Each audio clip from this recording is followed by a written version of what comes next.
Now, Sophia Labi has been moving with other Nigerian pilgrims in Muna, and he now joins us live virtually to speak more on the movements of pilgrims from Mecca to Muna for the Arafat, which is taking place tomorrow, Saturday. Sophia, it's good to have you join us on the news. Thank you, Lami. It's good to hear from Nigeria. Now, Arafat is the climax of the Hajj.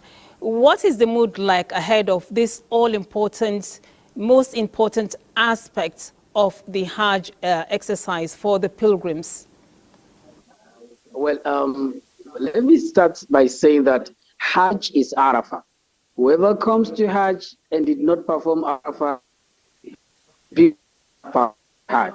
So the atmosphere here in Muna and people are already preparing to be moving to Arafah tomorrow. By dawn, people will be moving to Arafah, and they're expected to be at Arafah before Zuhur, because they will have to combine Zuhur and Asri together after the khutbah, a sermon that will be delivered by the Imam. Of course, the atmosphere has been very, very intense. People are excited. A lot of prayers are going on. And the Saudi authorities have also made sure that everything is put in place this year, unlike what used to happen, in previous years. To make the Hajj exercise for the pilgrims to perform their exercise with ease. Like there is this nusuk now, if you can easily be found and all that, then there is a lot of design to ensure that the pedestrian way will not detain, because I must tell you the heat is intense, but then the authorities that everything is put in place for the best. All the same, it is a time for sober reflection. It is a time to seek for forgiveness.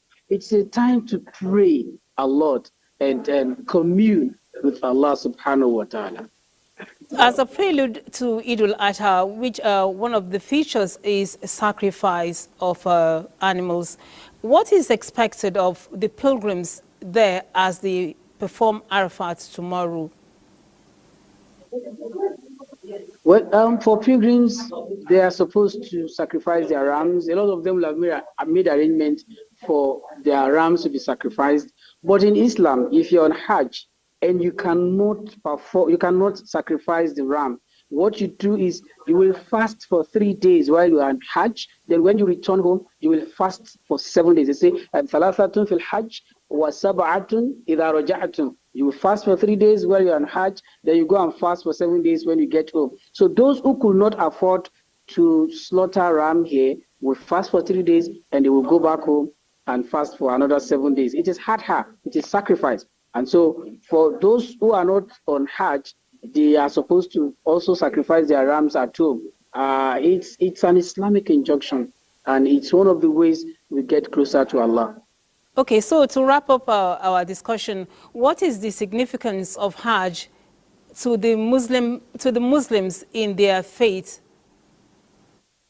Well, one of the things that Hajj has come to do is to exemplify the oneness of human race.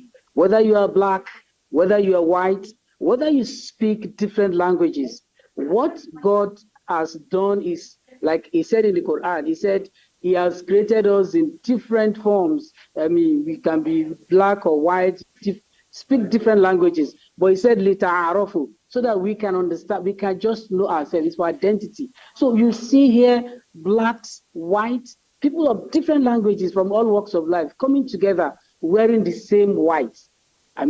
Standing before Allah subhanahu wa ta'ala, and everybody saying the same thing and doing the same thing. It's just about the oneness of Allah, and that Allah is trying to send a message to humanity that we are one, and the only person that is having any step, any reason to be above others is that person that fears Allah.